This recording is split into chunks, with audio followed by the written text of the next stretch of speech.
Hello guys, bersama saya lagi dalam ORAITNOPO channel. So akhirnya video penuh ya keluar satu interview CNBC bersama dengan Perdana Menteri kita Datuk Seri Anwar Ibrahim. Kalau kita lihat di media sosial banyak juga ya video yang dipotong-potong yang menunjukkan di luar konteks maksud sebenar apa yang dikatakan oleh Perdana Menteri dalam sesi interview ini. Jadi sahabat semua, supaya kita tidak diperbodohkan oleh geng-geng penfitnah walan-walaunti sitro pembangkang, saya ingin membawakan anda untuk menonton video ini. Jadi tanpa buang masa, kita bersama-sama untuk menonton dan melihat video ini. Thank you so much for joining us on CNBC. And we're coming to about 2 years since you actually took office in Malaysia, and a lot has happened. I remember that when you started out as Prime Minister of Malaysia, one of the things you said was, first and foremost, we have to tackle inflation. That's going to be one of our key economic priorities at the moment. Coming into the third year in office, what are the new economic priorities for Malaysia, given the fact that we've seen inflation come down and perhaps calm down just a little bit in the last couple of years? Well, the focus has to be the economy, and policies have got to be adjusted. New concerns, new priorities.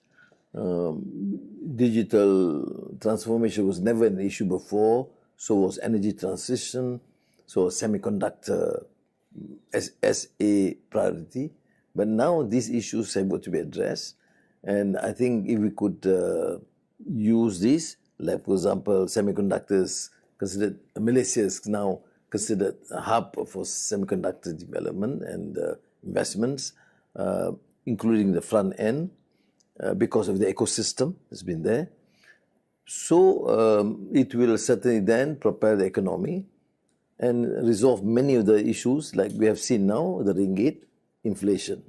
Minister, I wanted to ask, it seems that investor confidence, both foreign and domestic, has really picked up for Malaysia. And that wasn't the case, say, 5-6 years ago. And I bring us back to 1MDB. Now, there were concerns that this might actually cause reputational damage to Malaysia and make it more difficult, and thus also necessitate Malaysia perhaps restore and repair its reputation. Did you have to do that in the lead up to attracting a lot of this investment back into Malaysia? Precisely, JP, the initial few months was all about that. How do you deal with these issues? What about governance? About what they consider as endemic corruption, based on the experience of M1MDB and the various other scandals. You have, for example, leaders in the past. Once you become Minister of Finance, of Prime Minister, you become, billionaires in a matter of years. And this has to stop. But they have seen it in the last year, our very strong commitment combating corruption. Investors, both domestic and foreign, are looking at it. And when they see this sort of consistency, and some even condemning it being overzealous, but I think we have to save the country. To my mind, again, the major problem is poor governance and endemic corruption. Without that trust and that confidence, people will not invest in a big way. Unless those people who have some corrupt arrangements with you, they will still continue. But that has to stop, and fortunately it has stopped. Although we are still carrying on this mission, the crusade against corruption has got to be full force.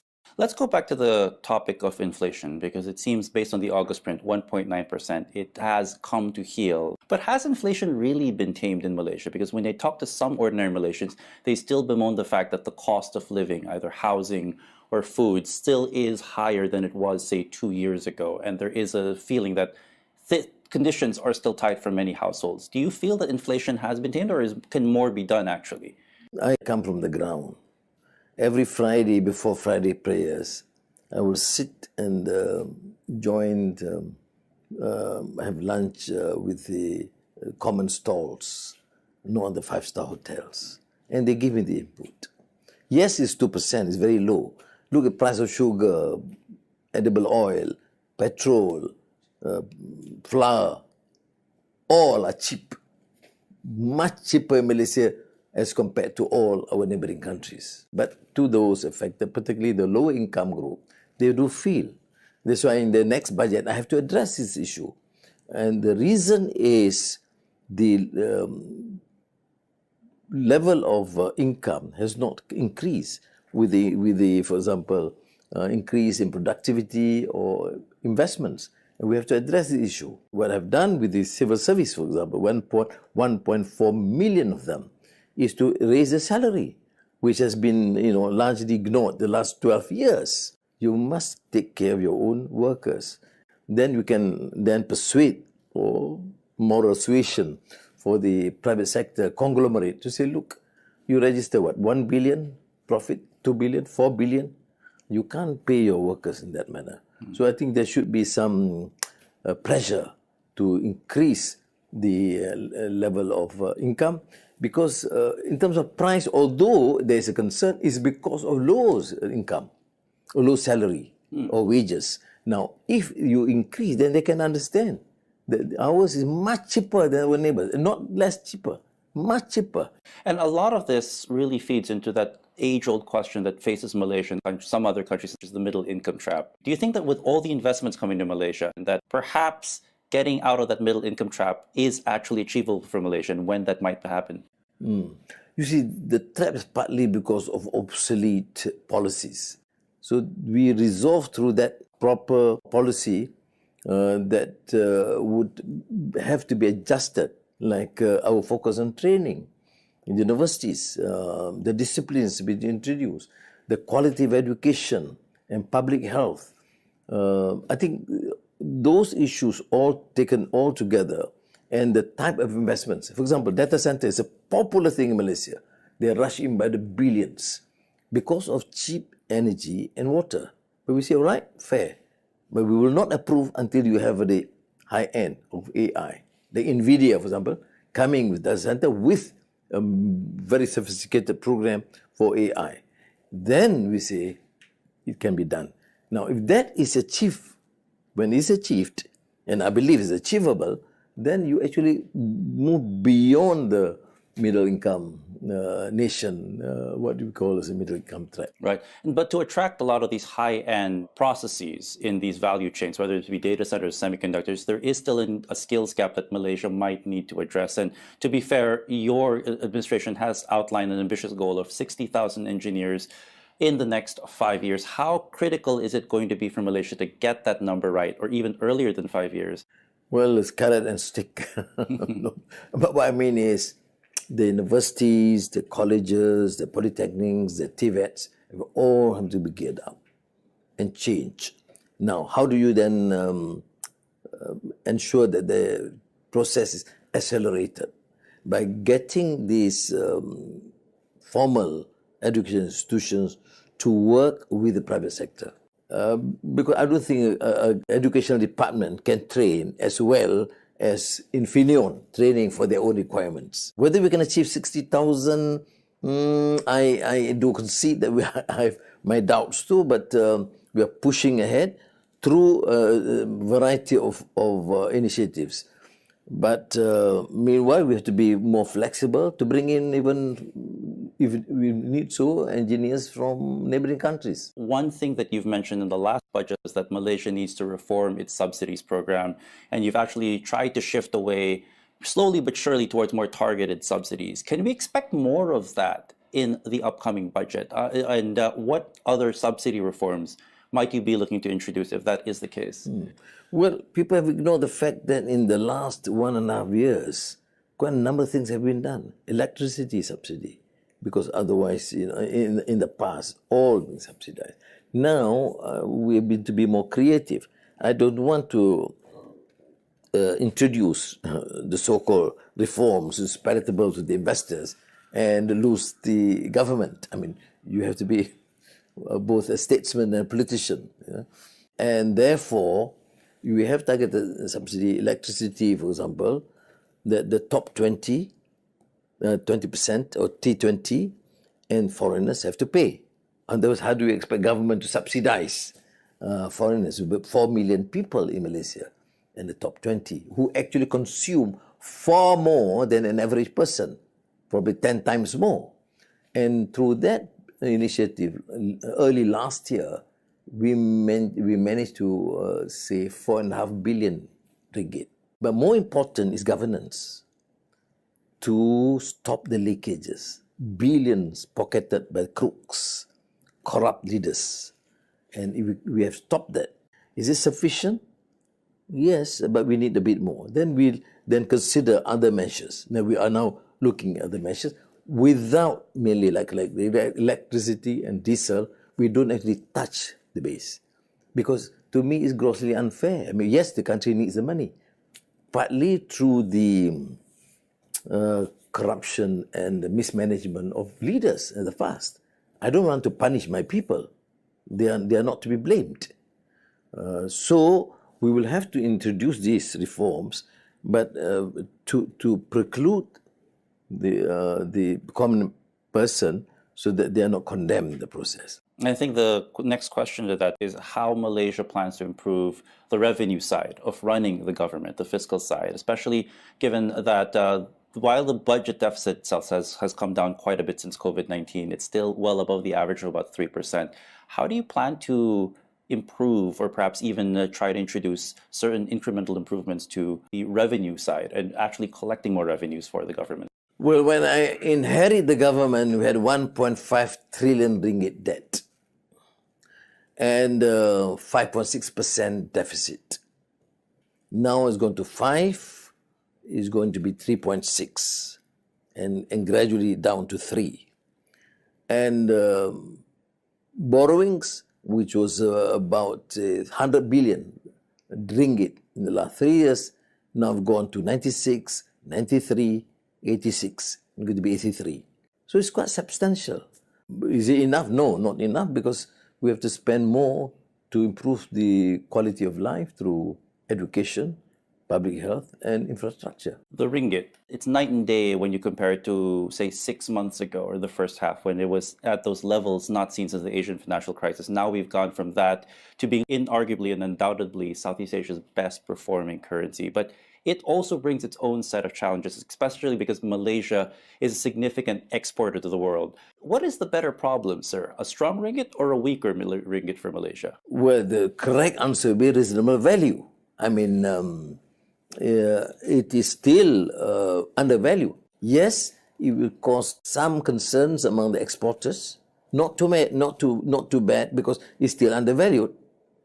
But it has benefited immensely because it is a trading nation. We import a hell lot from overseas, and the world, and particularly Malaysia, will still depend largely on the dollar. But I am not too concerned about that, because it is still undervalued. At 410, people know used to be, at least 380. But it is wise that it goes gradually, and because that's beyond. There's no way that we should intervene and let the market forces play. And it reflects the confidence in our policies and the way we execute our reforms. I want to move to another key project facing forward, which is the Singapore-Johor Special Economic Zone. It's something that the administration has started to put more resources into pushing. When can we expect finalization of this particular plan? You see, the pragmatic policy that we adopt, we have got, of course, we could consider relatively great or good relations with Singapore, even in the past. But I want to enhance that. And I think my colleagues from Sian Loong now and Lawrence, we have always, shared this conversation that we should set a good example how two great countries forge that sort of understanding will benefit one another, and within the ASEAN context too. So I am, of course, very excited about this initiative. Both Malaysia and Singapore giving all the support necessary. We have announced the financial zone, which actually brings a lot of Singapore professionals and fund managers. But the economic zone, virtually, actually, we have finalized all the terms. But we are waiting for the annual bilateral meeting between me and Prime Minister Lawrence, which is going to be first week of December. So to me, it's considered done. we have now opened up, although we have not officially announced or signed the agreement, but things are moving. Is this something that Malaysia is perhaps looking at beyond just the Singapore-Johor economic zone? Yes, the Singapore Johor economic zone is more elaborate, of course, a sophisticated setup, which the both governments given so much emphasis. But between North Malaya and South Thailand, we have seen this sort of an advance, the commitment. We don't call it, this complex economic zone in the manner that we have it here in Johor, but the programs are there. New bridge, new highways as part of the program, and that's ongoing. Yeah, and new shopping complexes in both areas, and the decision to jointly develop tourism. You see, this to me, it's remarkable because it shows the preparedness to collaborate between countries. Prime Minister, you brought up ASEAN a while ago, and I know that Malaysia will take over the chairmanship in 2025. And the evergreen question that the skeptics have with ASEAN is, can ASEAN act as a group while maintaining the principles of neutrality as well and non-interference? What are your thoughts as you prepare to take over the chairmanship and the more prominent leadership role, not just for Malaysia, but for this entire region? No, with the ASEAN, we build and decide based on consensus. The more complex issue like Myanmar, we have at least the 5-point consensus. At the same time, we allow for countries to, on the low-level engagement with Myanmar, to express a position, and any formal decisions to be then cleared by the ASEAN leaders. And of course, I will abide to that and then consult our colleagues and move in that direction. The more contentious issue probably is the South China Sea. I want to preempt your question. Yes, our position in Malaysia is, of course, aggressively promoting this sort of relations with all countries. We have excellent relations. United States is still huge investor, cumulatively the largest in Malaysia, and you see this new massive investments is still leading, and we have seen in the last 15 years China enhancing their trade and bilateral investments with Malaysia. We should use these to ensure that we continue to engage. Yes, we have differences. I have an issue when people just highlight the problem with our neighbor China. We have problem in all countries. We have small teething problems, border Thailand with Singapore. We could discuss water and FIR, but we don't discuss this as bitter foes. We're discussing as friends and brothers and one family. And I think we can resolve. Even we can't resolve, it's not going to cause any sort of a distrust and enmity and war. So similarly, that sort of position I will hope to achieve when it comes to more contentious issues like South China Sea. We should use bilateral mechanism, multilateral mechanism, and the ASEAN mechanism to engage, including with China. Speaking of those Chinese investments, you've been keeping tabs perhaps of what's happening in the United States and perhaps the growing pressure from some politicians to perhaps go after Chinese companies that might be evading sanctions by investing in other countries, such as, say, Malaysia, for instance, and that they might actually go after some of those investments. Is that something that's perhaps a cause of concern for you as you try to maintain this neutrality and friendship with everybody that's becoming more and more difficult in this fragmented geopolitical world? It's concerning because of the suspicion. But to the United States trade, etc., representatives coming to check, which is an open card. You tell us what's the problem. We engage. We don't want to be trapped into this sort of problem. You tell us. Or they say, oh, there are some products that's being sold. Okay, you tell us. And then those things can be, to me, managed. But it cannot be based on suspicion and conjectures. must be based on solid facts. What about Malaysia's efforts to become a part of the BRICS consortium itself, and perhaps also what some say is Malaysia's growing ties to Russia, which might not be seen as favorably by some of your Western allies and might also be seen as perhaps Malaysia softening their stance on Ukraine. How do you respond to some people who might have questions and perhaps are just scratching their heads over Malaysia becoming closer to this particular bloc, and particularly Russia?